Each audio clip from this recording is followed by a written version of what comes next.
Imagine a pope who, instead of hiding behind centuries of tradition and pomp, decides to break all barriers. A man chosen to be a spiritual leader, but who, instead of surrounding himself with riches, chooses to live humility. This is Pope Leo XIV, the man who challenged the very essence of the Catholic Church, abandoning the Vatican's perks and the protocols that defined popes for millennia. But why did he do that? Why, at the height of its authority, Leo XIV rejected all that the Church symbolized: luxury, power, the appearance of greatness? He knew that to restore the true purpose of the Church, he could not continue on the usual way. It was time for something radical. He believed that the true leadership came from service, the proximity to the people, and the simple truth of Christ. In this video, we'll tell you the story of the Pope who dared to turn the Vatican from the inside out, as he broke protocols, challenged traditions, and left a legacy of simplicity and humility that still reverberates to this day. This is the Pope who has changed the Church forever, and you will understand why your reforms continue to be discussed to this day. Stay with us and find out how Leo XIV decided that to save the Church, it was necessary to destroy what separated it from the true essence of Christianity. If you got here, know that it was no coincidence. The Spirit brought us to this moment to reflect on the true direction of our faith, seeking no longer to follow the ways of the world, but the eternal truths that guide us. Share in the comments from where you are watching this video. It's not just a comment, but a way to show that even separated by continents, we are united by the same faith. Before following with content, subscribe to the channel for more stories that challenge, illuminate, and connect us. Together, let's explore transformations that call us to reflect and act. Now let me take you back to the moment you have changed. Pope Leo XIV arrived at the papacy with a revolutionary spirit, ready to challenge centuries of tradition and papal authority. His rise to the papal throne was not just a religious event, but a milestone of change to the Catholic Church. Leo XIV was not just a spiritual leader, he was a visionary with a clear mission: to modernize the Church and return it to its original purpose. Unlike the previous popes who preserved the pomp and luxury of the Vatican, Leo saw that the papacy was far from the needs of the people and the teachings of Christ. His journey was far from conventional, and his papacy would become one of the most challenging phases of the modern Church. He knew that his mission would not be well received by all, but he was willing to sacrifice tradition for the genuine service to the gospel. Upon taking over the papacy, he did not inherit only one title, but the responsibility of transforming the Church. For centuries, the papacy was seen as an institution of absolute power, with luxurious ceremonies that reflected the Pope's greatness and authority. The Catholic Church accumulated riches and created a series of protocols that not only exalted the papacy, but also distanced the religious leaders from the daily reality of the people. The pompous ceremonies, such as the kiss of the Pope's strap and the presence of Swiss guards, reinforced the Pope's image as a spiritual monarch rather than a humble servant. Leo XIV, upon power, was shocked by the discrepancy between the Christian mission of Christ and the luxury surrounding the papacy. He believed that this ostentation was not only unnecessary, but an obstacle to the true mission of the Church: to serve the poor and the marginalized. Unlike his predecessors, he wanted a simpler and more affordable Church, closer to the people and teachings of Christ. Upon taking over the papacy, Leo XIV made a radical choice that challenged all the Vatican's protocols. He rejected the luxurious papal apartments and refused to live according to the glamour of his predecessors. This decision was not just a personal choice, but a powerful symbolism of his vision for the Church. Leo believed that the luxury and riches of the papacy divert the Church from its true mission. He chose to live in a simple room, without the traditional adornments who came with the papal power, adopting a more humble and focused posture in the service. This attitude was undoubtedly a shock to many within the Vatican, where the expectations were that the Pope was a figure of prestige and status. Leo wanted to show the world that the true authority came from service, not from the appearance or material power. His papacy would be marked by a simplicity that challenged centuries of ostentation. Leo XIV revolutionized the papacy with its simple and uncomplicated posture. He not only rejected the luxuries of the Church but also implemented a more direct and accessible approach to his role as a pope. His vision was clear. The Church did not need more perks or pompous ceremonies to fulfill its mission, but a real commitment to the gospel and the needs of people. Leo adopted an austere lifestyle, living as a true servant of Christ and distancing himself from expectations of greatness associated with the papacy.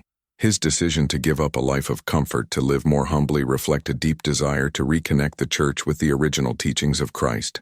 In doing so, he not only caused the indignation of those who were used to the status quo, but also inspired many to reflect on the true mission of the Church.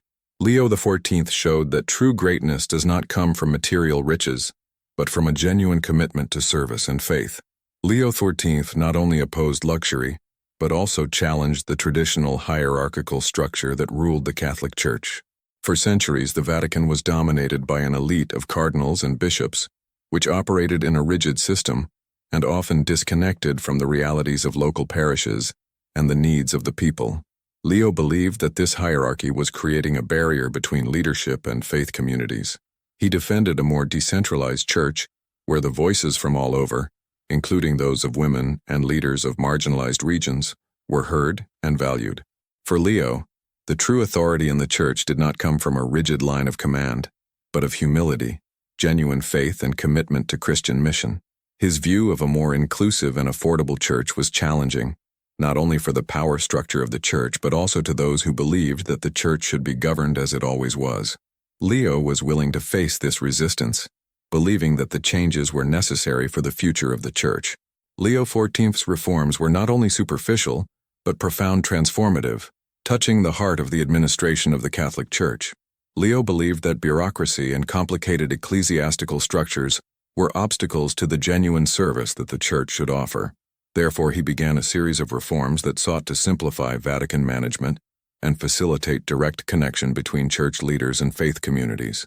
He reduced the number of pompous ceremonies, focusing on the essentials and teachings of Christ. Church administration has become more transparent and accessible, with less intermediates and more bases involvement. Leo wanted the Church to be a more agile entity, able to quickly respond to the needs of the faithful and society, without the complexity of traditions that had accumulated over the centuries. This movement aimed not only to modernize the Church, but also to rescue its vocation of service and humility. Pope Leo XIV caused a deep shock by abolishing several of the traditional ceremonies that marked pomp for centuries.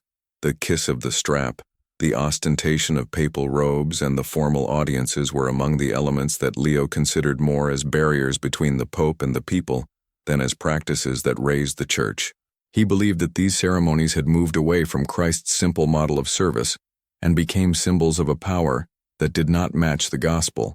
By reducing these formalities, Leo was demonstrating that true spiritual power does not need adornments or public exhibitions, but concrete actions of love and service. He encouraged the Church to approach the people, to experience Christianity in a more genuine way, and to abandon the elitism that often accompanied the papal ceremonies. This radical change, though controversial, represented the desire to restore the simplicity of the gospel in the center of the Church. For Leo XIV, the papacy should not be a throne of authority, but an opportunity to serve others, as Christ did. Leo's view was from a church that, instead of seeking recognition or power, was dedicated to serving others, especially the neediest. He rejected the idea that the Church was an institution that only had privileges and status, and began to promote a mission of humility and service.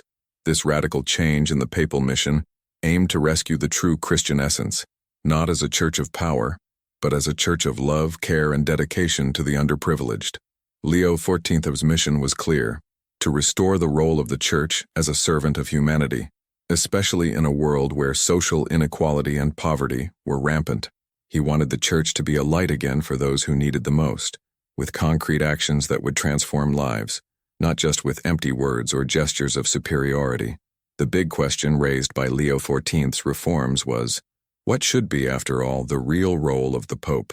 For Leo, the Pope should not be a figure of political power or a leader of an ecclesiastical monarchy, but an authentic spiritual leader who was a model of service, humility, and dedication to Christ's mission. For centuries, the popes had been seen as figures of great authority, with an influence that transcended the religious field and extended to political power.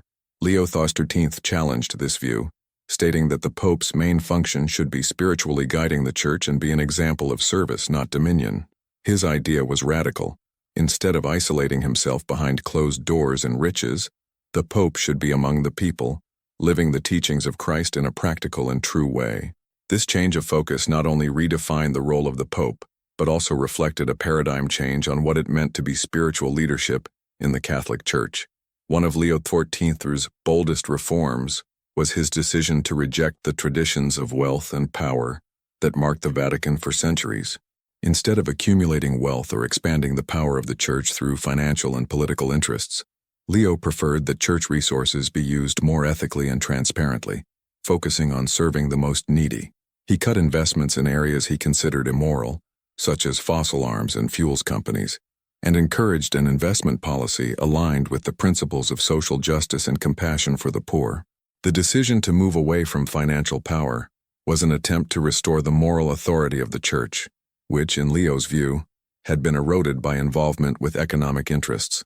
Financial reform was a direct response to materialism that had invaded the Church and became a central pillar in its view of a papacy that must be above any external influence, whether political or financial.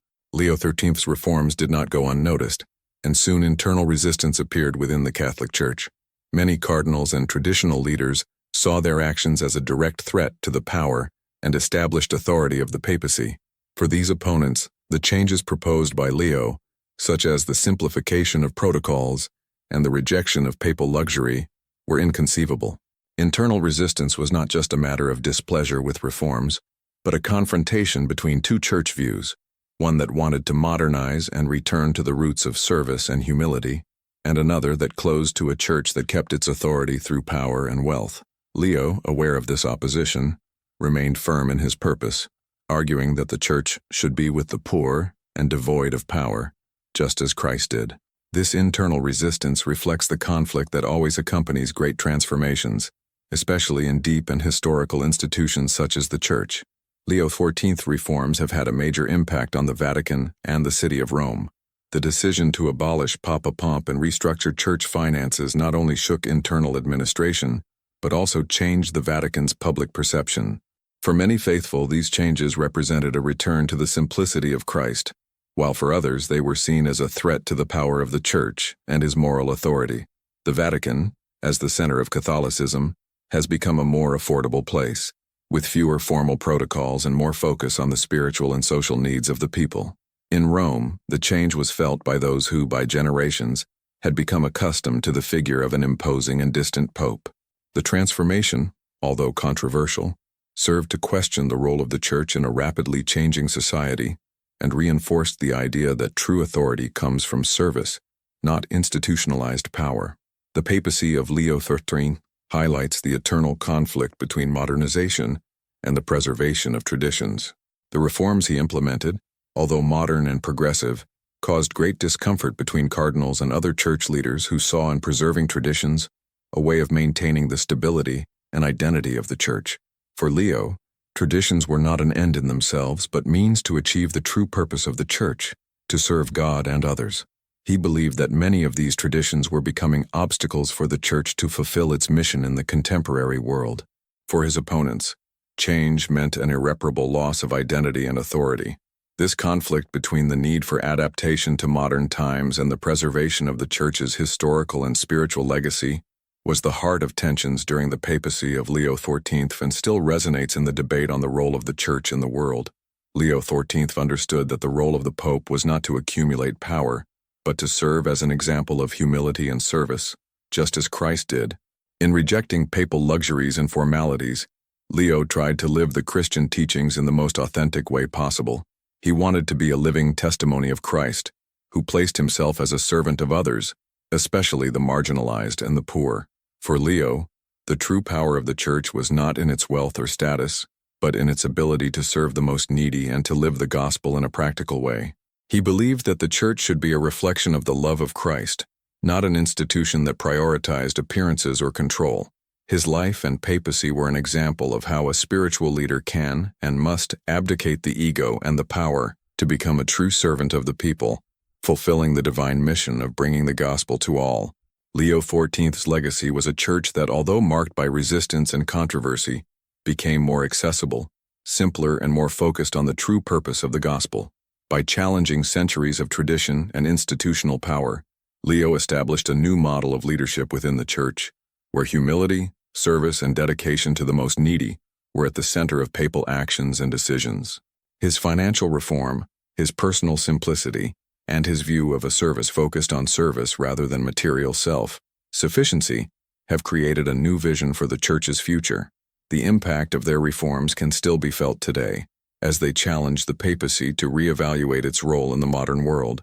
Leo XIII has left us a powerful lesson about the true meaning of Christian service. It is not about power or status, but about completely donating to others, as Christ has done. The Church he imagined, more humble and open, continues to inspire those who believe that true strength comes from love and service. Now you know the story of Leo XIV, the Pope who dared to challenge 1,000 years of tradition. But what are you going to do with this truth? The changes he brought to the Church were not easy, and it's easy to see why he found resistance. True transformation never comes without challenges. Like Leo XIV, you also have the power to transform what seems impossible. The Church, with all its greatness, needed humility. And what do you need to change in your life to live with more purpose and authenticity? Do not let traditions or fears keep you from acting. Share this video with someone you know you need to hear this, someone who still has doubts about the power of true transformation. Subscribe to the channel and enable notifications to continue following stories that challenge the status quo and remind us of what really matters: courage, faith, and service. And remember, the revolution starts with you. Pope Leo XIV was not afraid to change what was comfortable. And you? Are you ready to change your own life?